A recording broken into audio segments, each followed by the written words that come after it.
All right, everybody, welcome to Bridgman Anatomy, Week 6. Last week we covered the Bridgman drawings, copying Bridgman's drawings of the legs. And this week what we're going to do is go to the fitness model, the muscle model. And I've got a piece of reference that's very similar to this drawing that we've shot. And so I'm going to show you basically the difference between this drawing and obviously the fitness model drawing. So I'll be using a lot of this information in that drawing to identify the musculature and help guide in my design of it.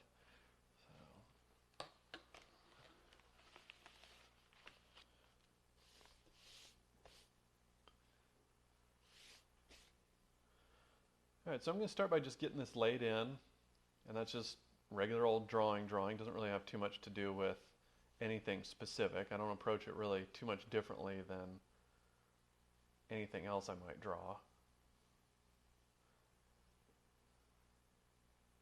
It's usually on the second pass through when I get into structure that I start focusing on anatomical specifics.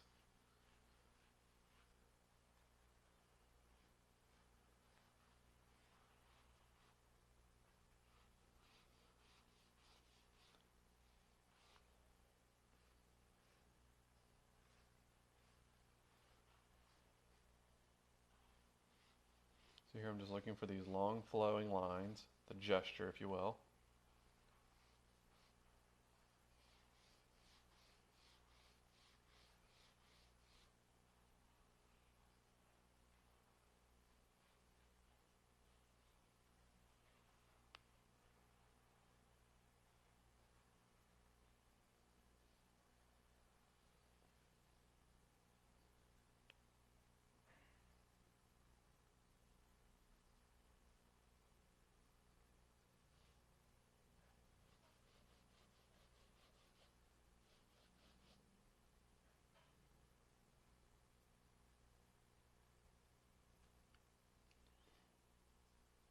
Actually, hold up, I'm going to restart on this. Do you want to restart the whole? Yeah, Okay. yeah, we'll just go from the beginning. I just got, Everything all right? yeah, I just got it placed on the page wrong, so rather than explaining all that, I'll just start over.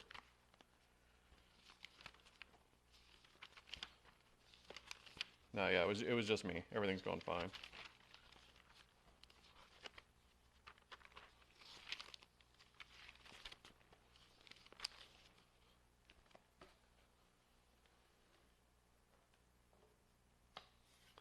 All right, so Bridgman, week 6.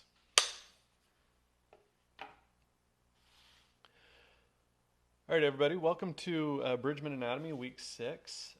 This is what we covered in week 5, which is the copying Bridgman's drawings, studying directly from Bridgman's drawings and interpreting them into a tonal drawing. This week I have a piece of reference that's very similar to this, but of our fit model, our muscle model. And so we'll be drawing from that in a similar pose, and I'm going to talk a little bit how I use this information that I gained from cleaning up Bridgman's drawings and utilizing his design sense and his sort of philosophy and injecting some of that into my fitness model. And then again, memorizing stuff from the fitness model and bringing that back into my Bridgman drawings when I cycle back through this again next year.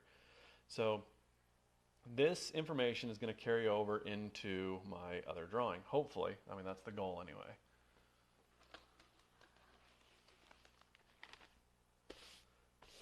So I'm going to start by just laying in this drawing.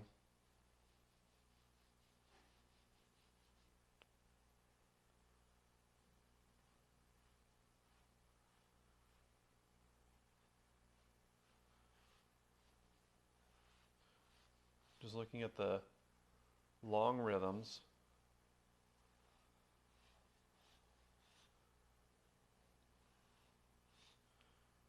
And this doesn't really have anything to do with anatomy. I'm just approaching it the way I would any drawing.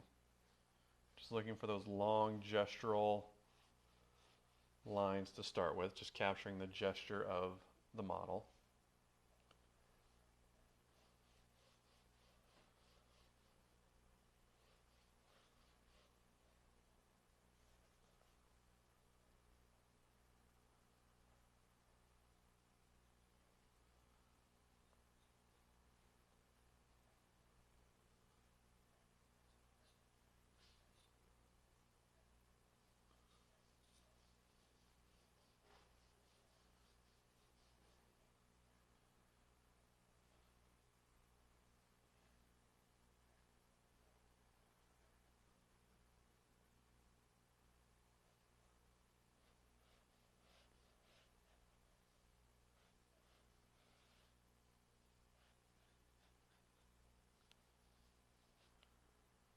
might be a little bit long.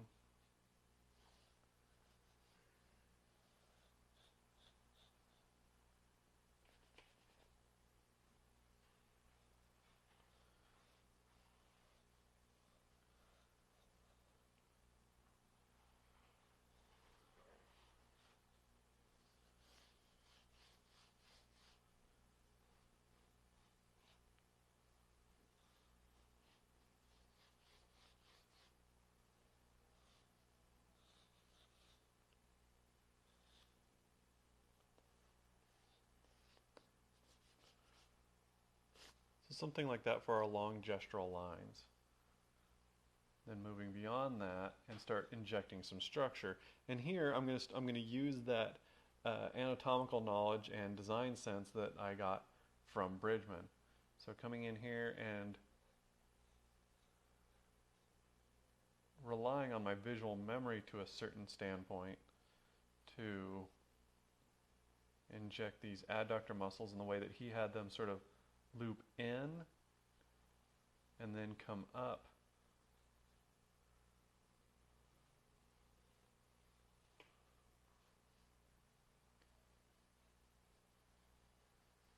Into the sartorius and the hip flexor, and then connecting into the vastus lateralis,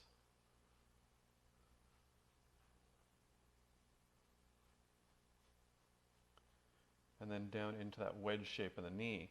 So I'm looking at the model's musculature and looking for those same angles, those same block units that Bridgman designed. So I'm using that to help clarify these shapes that I see in the model. So when I look at the model, I just kind of see these blurry, blobby, dark values. On him, it's a little bit better than most, obviously, because he's very lean and muscular. But it's still not as clear as it is in Bridgman's wedgie shape. So taking all of these kind of thigh muscles, both anterior or all three, anterior, lateral, and medial, and just kind of grouping them all together into a big wedge shape that locks around the knee. And then bringing in the wedge shape of the knee.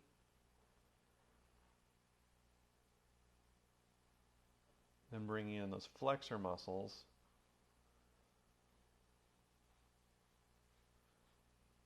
And having them attach at or near the head of the fibula.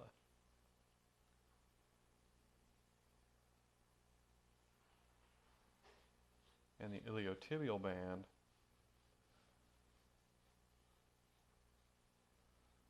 coming in and attaching to the tibia.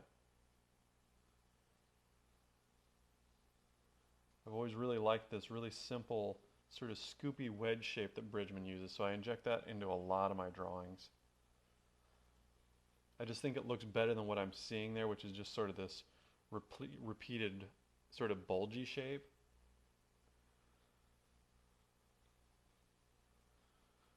Then we've got the calf originating up on the back of the knee.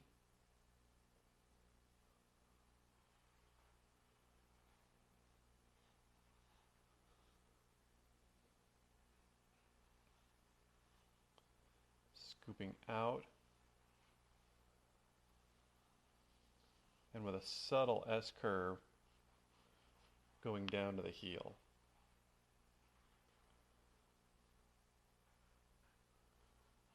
The tibia, just south of the tibial tuberosity there, scoops into the shin. And then we'll often find a slight bulge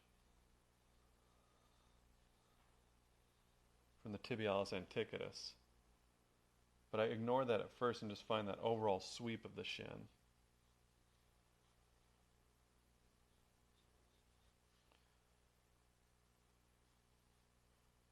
Come down and use that tibia.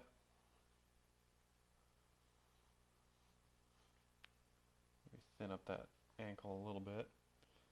Then use that tibia and fibula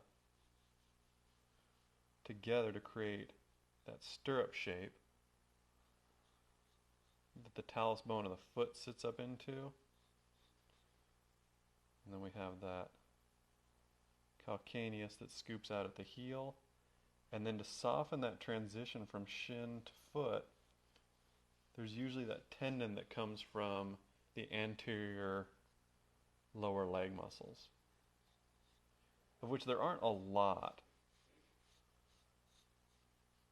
but enough to create a little softening of the transition there. The tibialis antiquus being one of the major ones. The calf's looking maybe a little bit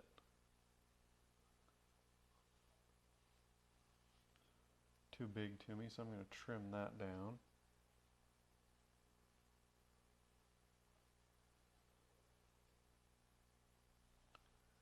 Maybe beef up those hamstrings a little bit. Then we've got the gluteus maximus.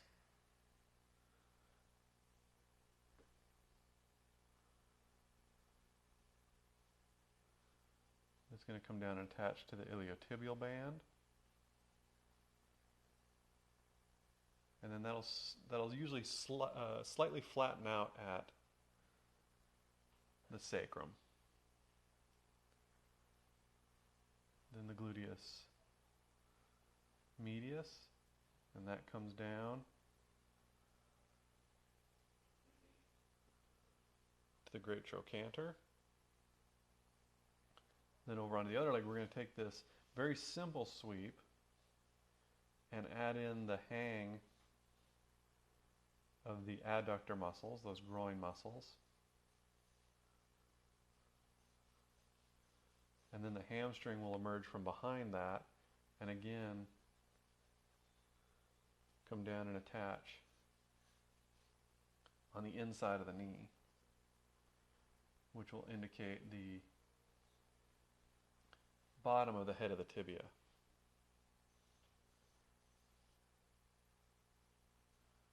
Which will then come up to the knee.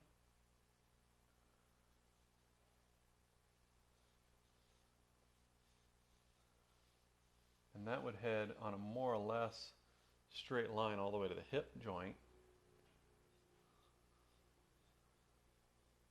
But then we have that bulge of the quadricep muscle as it sweeps around and attaches to the anterior inferior iliac crest, but we're not seeing that because it's being obscured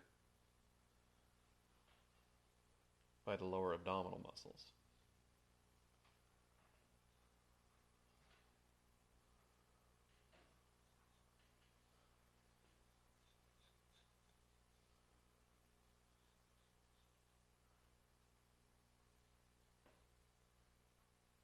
Genitalia, which ride on top of the pubis.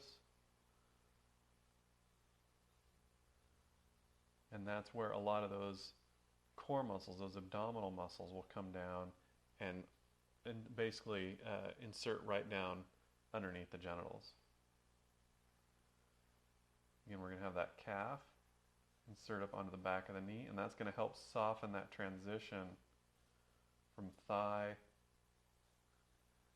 down to the calf, which helps us, again, avoid those right angles, which never look quite right in anatomy.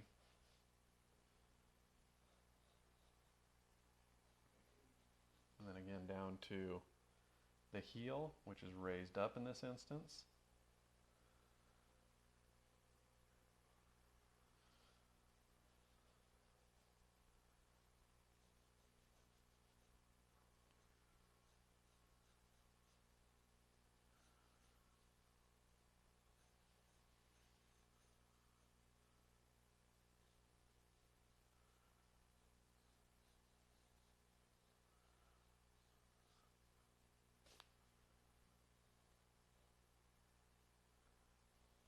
Again, that sweep of the shin with the tibialis antiquus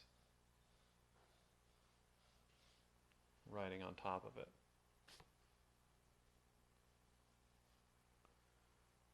we've got a little bit of the front plane of the knee showing, and that leg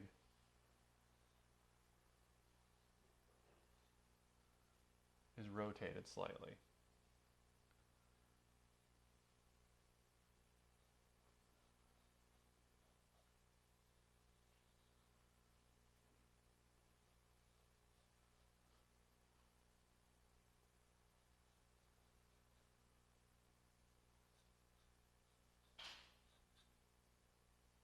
And again, we're getting that kind of Bridgman-esque wedging that I don't exactly see. But again, we're studying Bridgman, so I'm trying to take that Bridgman information and the things about Bridgman's drawings that I think clarify or work better.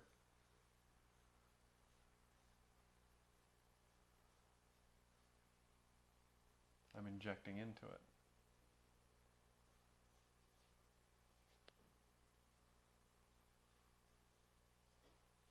There's usually a little bit of a gap there, and sometimes you'll see those striations. I believe that's the psoas muscle showing through. We're not really seeing that here in this instance, but that's what fills in that gap.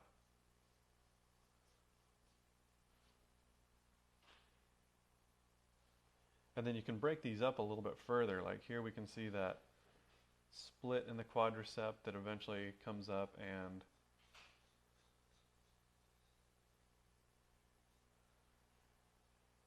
becomes the rectus femoris.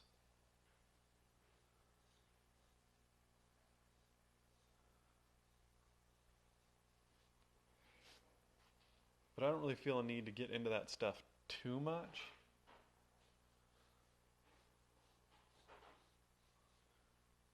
Because again, I'm focusing on that wedging that Bridgman presents us with. So we have the shin coming down to the medial malleolus.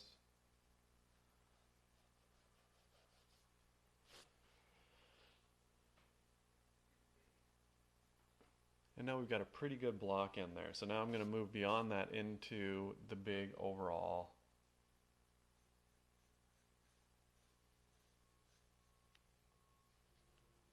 shading. So I want to squint down and look for the overall light and dark pattern. That's going to help emphasize that wedging. I'm not just going to copy what I'm seeing. I'm going to try and follow this wedging that was influenced and informed by studying Bridgman's drawings,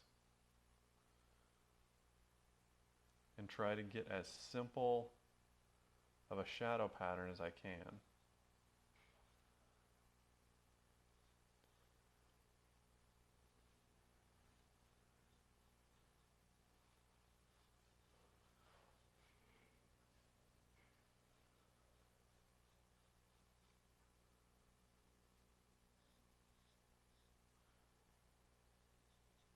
Following that wedging, getting things to lock together in a similar fashion to what I saw in Bridgman's drawings.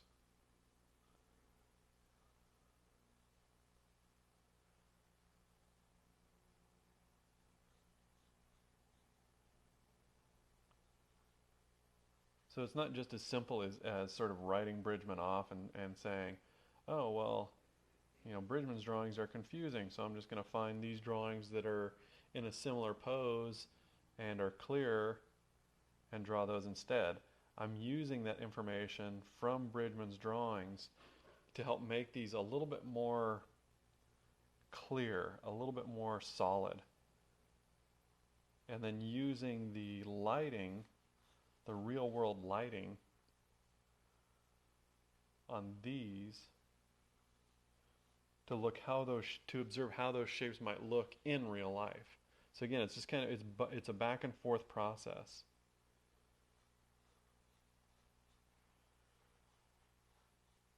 And in a similar way, when we're doing Bridgman's drawings, I don't just look at those and go, oh, well, these kind of have some neat shapes, but they're not very clearly lit, and so I'm not going to draw any lighting on them. You know, his drawings were that way because they served a purpose because of how he demonstrated. Well, I don't have those same limitations that he did, so I'm not going to limit myself the same way.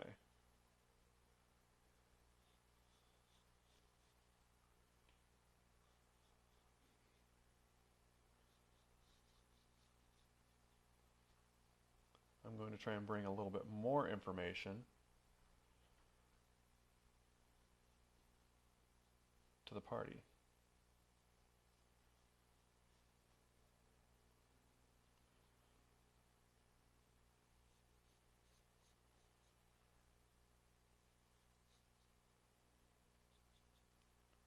And try to find the things that he was demonstrating in his demos, try to find those in real life. So looking for a correlation, basically trying to literally draw a correlation between the two. And sometimes you'll spot things in his from his drawings that you didn't know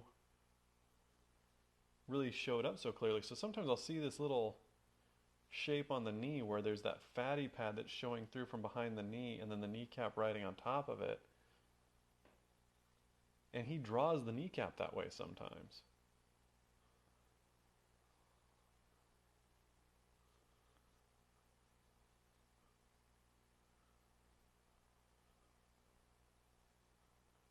So sometimes that's really cool where you'll look at his drawings and you'll go, huh, that's kind of a weird shape. And then you'll see it on a model and you'll go, oh, wow. I don't even have to redesign that. It looks just like a bridgman knee.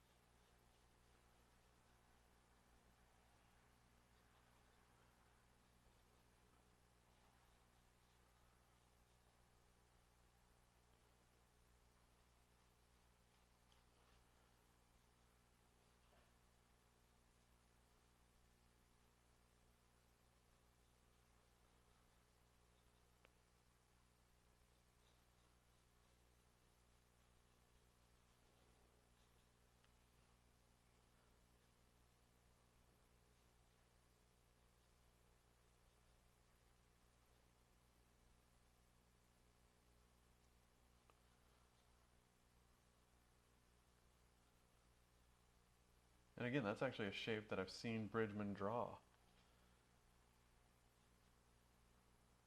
So you see kind of a blurry, nondescript borderline shadow shape, and I look at it and I go, I remember seeing a shape that Bridgman drew in that same spot. That's got to be the same thing. And so I design it with the same clarity that he did, but in a tonal fashion.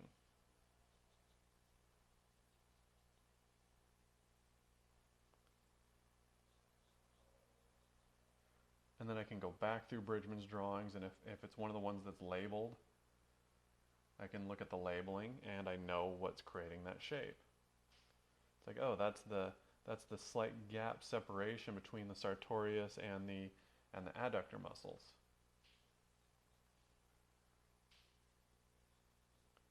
Now, is it important that I know those names? No.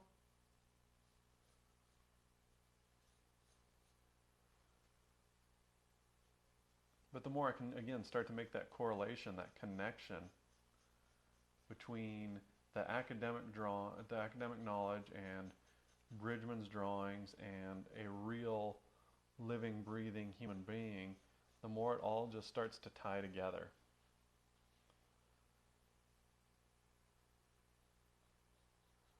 And you start making those connections rather than sometimes when you study just the technical information out of, like, say, Elliot Goldfinger's book or Robert Beverly Hale's book. Those are great books, don't get me wrong. But sometimes you can just read that information and there's no correlation being built. And so it's just this sort of academic knowledge that's rattling inside your melon. And it doesn't really help your drawing at all. I've known some people like that they study all the anatomy and memorize all the terms and the names, and then they sit down to draw and it just doesn't show up in their drawing. Well, that doesn't really do any good. There's no practical application to it. I mean, it's good because being educated is a good thing, but education alone, it doesn't really if it doesn't have a practical application in art, it doesn't really mean much within the arena of art. Not too many artists are impressed when all you can do is talk about stuff. If you can't sit down and do it,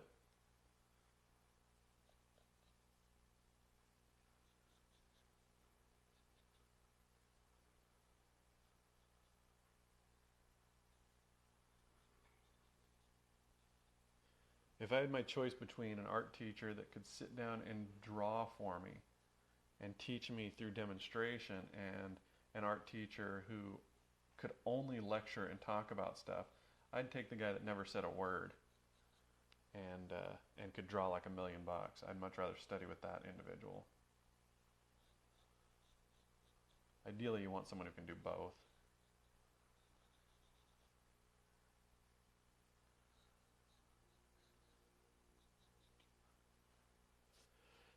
So now we've got a good, strong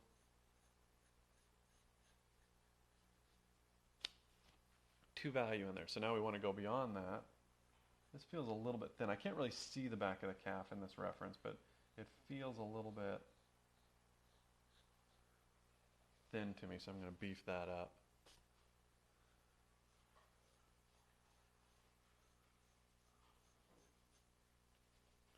So now we'll start going into more of the rendering.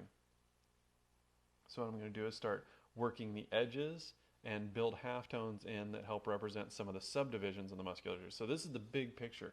These are the big forms that to me are the most important aspect of the drawing. If I can't get this right, all the rendering of halftones in the world, yeah, it might look flashy and fancy and impress the layman, but I want to be able to build from the ground up, have a strong foundation, and then build beautiful decorative elements in on top of that. I want it all, basically.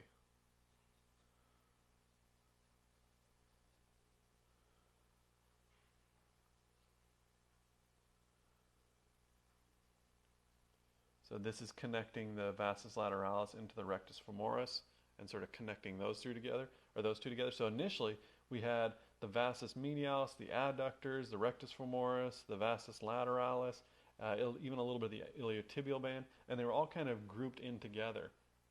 Well, now I'm breaking it down into another separation where we've got the vastus medialis and the sartorius and the adductors as one group, and the vastus lateralis and the rectus femoris as another group. And then the iliotibial band is sort of its own separate indication on top of that. So now I'm going to build up that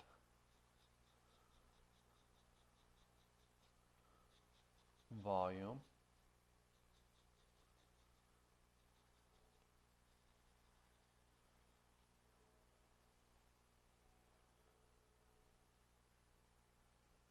And then beyond that, now I'm going to come in and separate out the rectus femoris from the vastus lateralis. So again, as we get down into those more and more subtle separations, my indications become more and more subtle as well.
Build up the volumes of the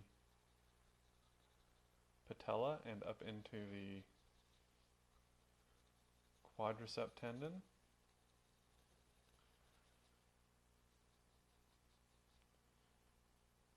And pushing that fall off as we move down the leg is getting darker and darker and darker on average. Not just universally, but the average value is a little less intense.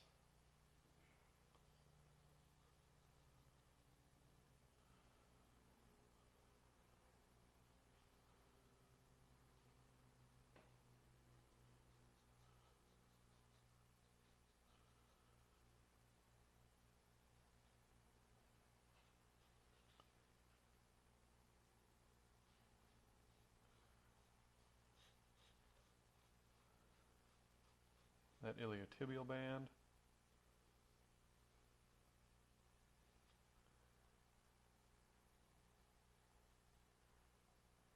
Then the hamstring coming down to the head of the fibula. And then down into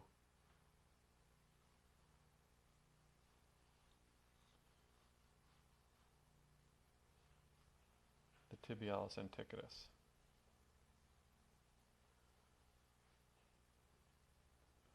It crosses across the shin. It goes diagonally across the shin and then down into the base of the big toe.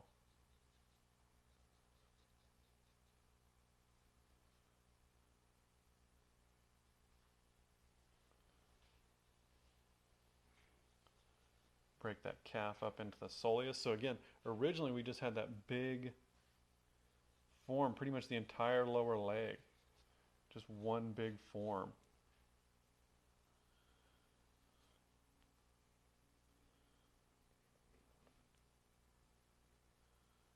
Then I'm now breaking up into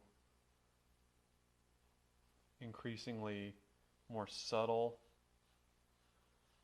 sub-anatomy. But again, we want this fall off, so all of this is getting darker as it moves down the leg.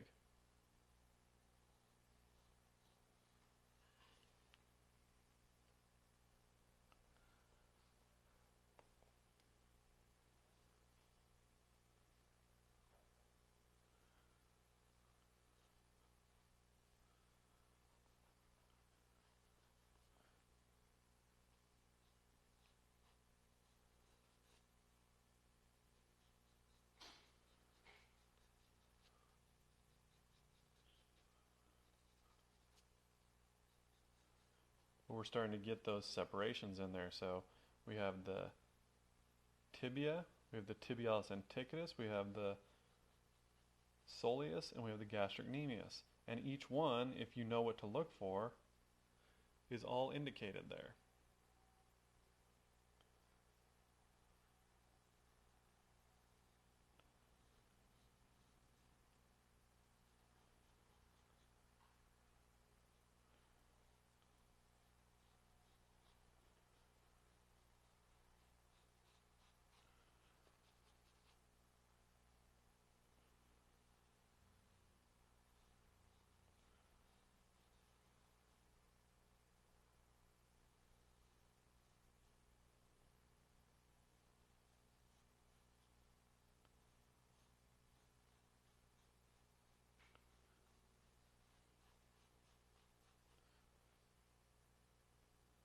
And just working those forms, working those edges.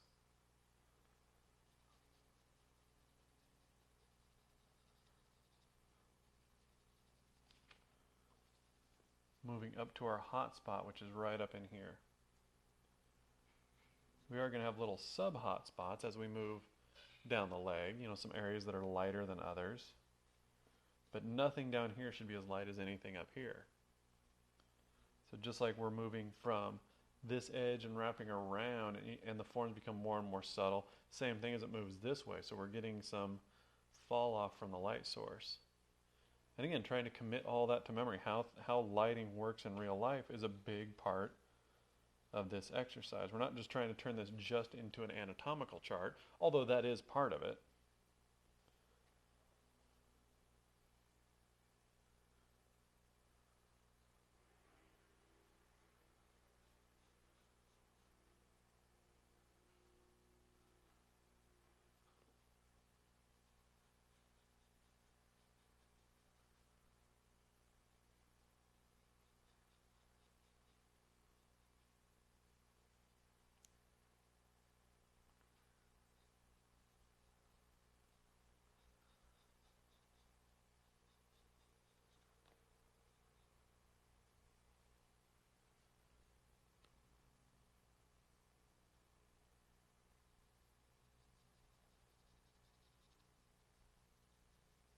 We got this hip flexor coming up here, so now we can really see that hip flexor shape almost right out of the Bridgman book. The hip flexor combined with the gluteus medius.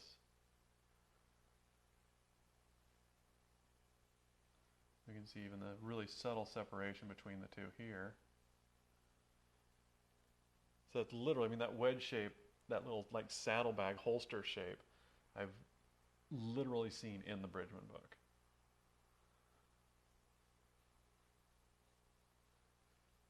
And I see something like that on him, and I design it into that shape, or at least a hybrid of that shape from the Bridgman book.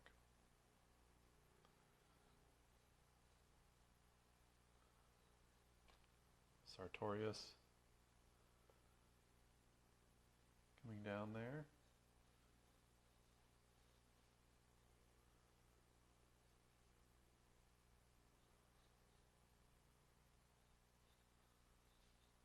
And then the bottom of the abdominal muscles.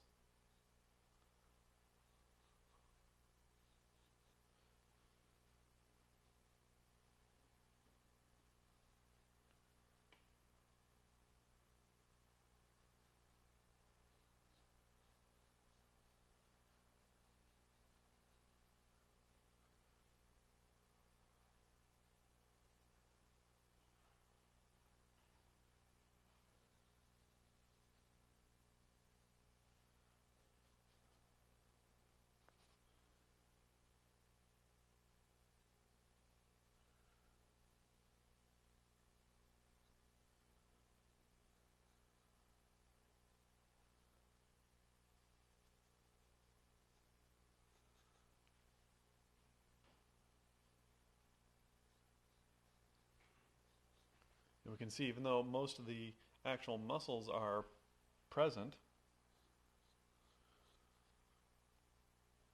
we're still judging that big volume. We can still see how we're getting that volumetric feel to the drawing, which is very important. The individual muscles, if you state them too much, it's important to learn them, but that's really what the intensive anatomy class is more about. This class is more about how to get them all to work together as a big machine and integrate them together, how the body is homogeneous and unified, not how it's broken up into individual pieces. Both things are true,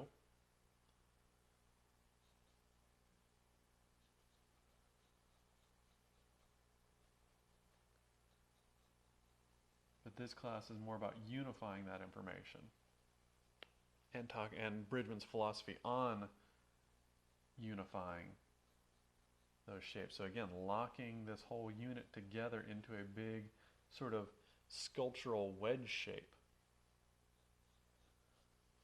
before starting to break it up into all of its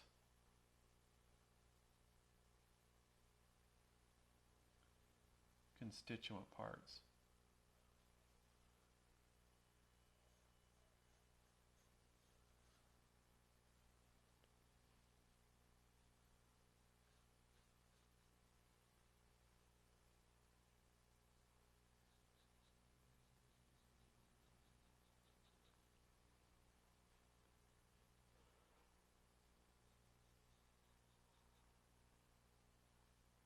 And sometimes maybe even looking at that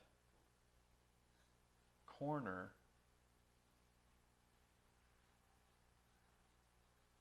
and clarifying and pushing that information a little bit more so that you can get that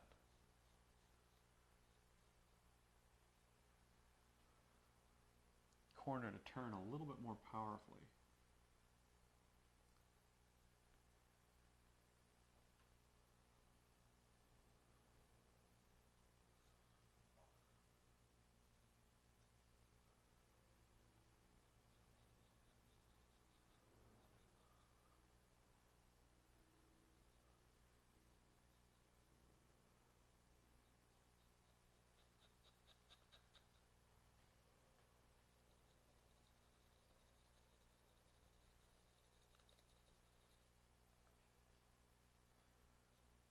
And then once you've got it working, you can come back in and again be a little bit more punchy, a little bit more powerful with some of those indications.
And again, the drawing becomes not just a realistic rendering, because it's not, and not just a bridgman drawing, but something in between. And just from your homework, you guys are getting a really good handle on that idea.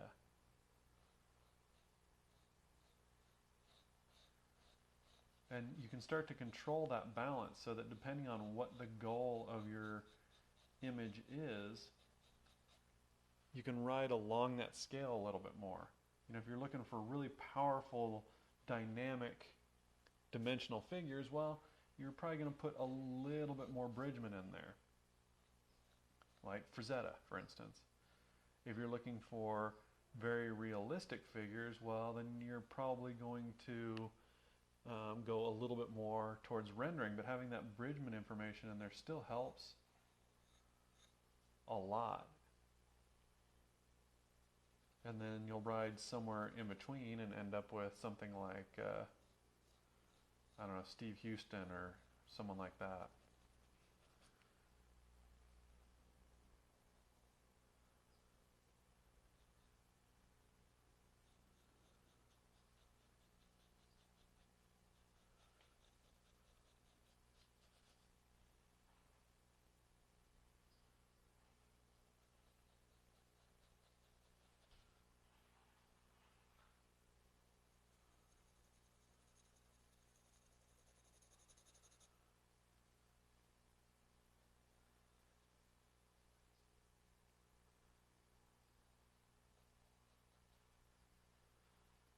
But the more you can control that balance and control that information, the more versatile you're going to be as an artist. If you're limited to only realistic rendering because you never studied that bridgman information, well, you're only ever going to be able to do really rendered images. If you've only ever studied bridgman and drawing out of your imagination, well, you're probably only going to be able to do more like comic booky or illustrative type images, and you'll be stuck at that end of the spectrum. But if you can do both, if you can do really well rendered images, images like this, images like bridgman, then it starts opening up a whole other creative breadth for you. You can really go pretty far in any direction and have a successful result.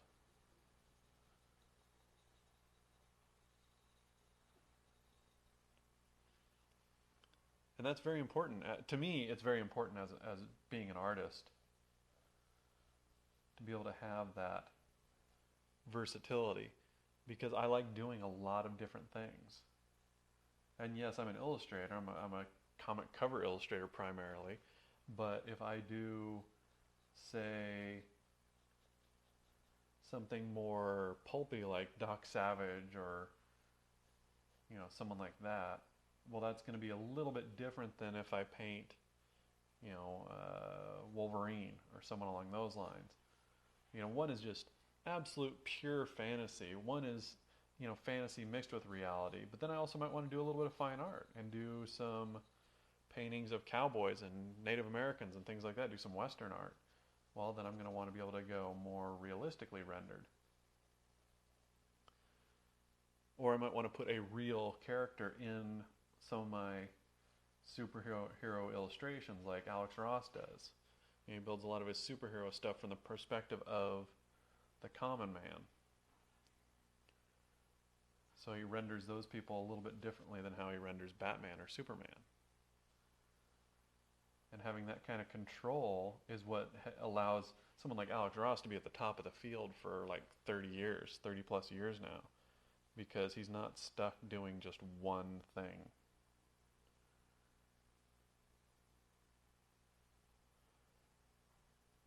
In fact, I saw a painting not too long ago that he did more or less in the stylization, like his version of the stylization of Rob Liefeld, and it was really cool. It was really interesting to see him kind of push things into that heavily of a, image style superhero style, and it was clearly identifiable the second I looked at it. I mean, it was Liefeld characters, so it was easy, but it was really interesting to see him do that kind of stylization and do it very successfully.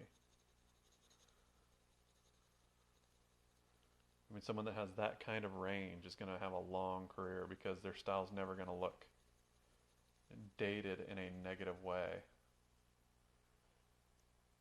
Because he'll be able to grow and evolve and adapt to any look and any style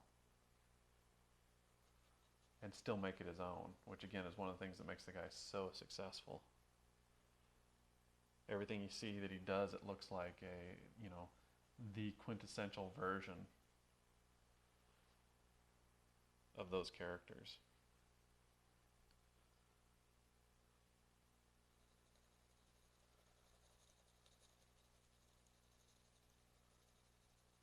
So I'm just trying to find that right balance. I mean, I'm exploring a little bit, which is an important part of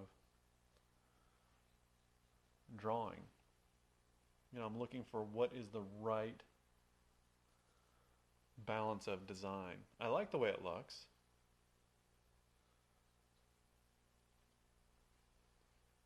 But just trying to ask myself, is that the most successful version of this drawing that's in my head?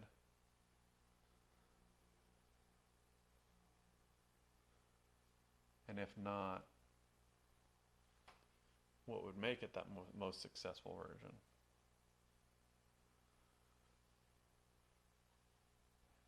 And that can really only be explained or explored through a visual language. Like at this point, I can't even exactly talk about what I'm looking for, what I'm doing, because it's really exclusively a visual language at this point.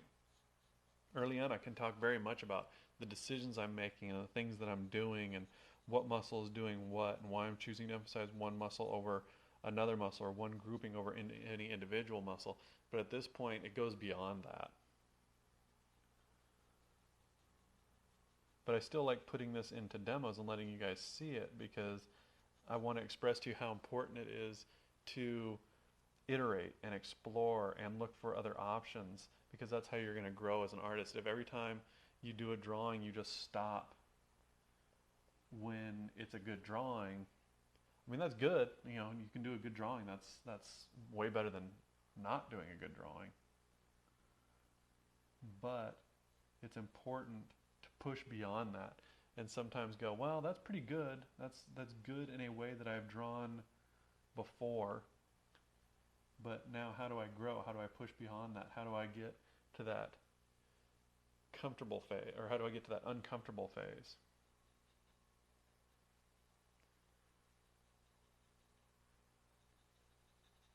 David Bowie said something to the effect that when you're at that point where you feel like your feet barely can't reach the bottom, that's where the magic happens. You know, you don't want to be so uncomfortable that it's frustrating, but you want to be uncomfortable enough that it pushes you to go to that next point, that next level. So always being a little bit uncomfortable, I think, is important. And it's a good way of putting it. You know, if you're ever in that point where you feel like you're not completely beyond your depth, but you just barely can't reach the bottom, and it forces you to push and stretch and try a little bit harder and push beyond that comfort zone. Because you don't want to stagnate, you want to grow constantly.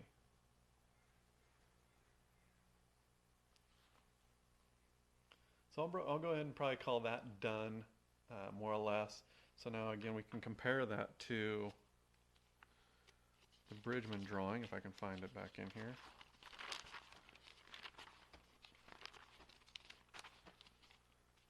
So compare that to that, and we can see that balance. So there's my copy of the Bridgman drawing, and there's my copy, and I'm playing havoc with the cameraman now. So we've got the drawing from the photo reference, and you can see how much I borrowed and took from that Bridgman drawing. And now we'll really mess with her and just keep doing this. So there we go. So that's my photo reference drawing and my drawing from Bridgman, and we can compare the two. But you can see how I took a lot from it. I mean, if you look at this shape here, I mean, it's not exactly the same, but you can see where it came from here. Again, I was talking about this little shape here. You can see something similar up in here. You can see the way that this is connecting up into here, and you can see that hip flexor shape. You can see something very similar here. Again, it's not exactly the same, but this shape, you can see that I borrowed a lot from that Bridgman study. So, and again, it goes back and forth. Now I'll go back to that, my Bridgman drawings next time, bringing a little bit of this back into it. So that's the general idea, and hopefully that makes things even a little bit clearer for you, and we'll just keep building, keep improving. We've been through it with the arms, and now with the legs. We're moving on to torso next, and each time getting a little bit clearer, a little bit better understanding of what it is that we're doing. Okay, so great job so far this semester, and I look forward to your submissions.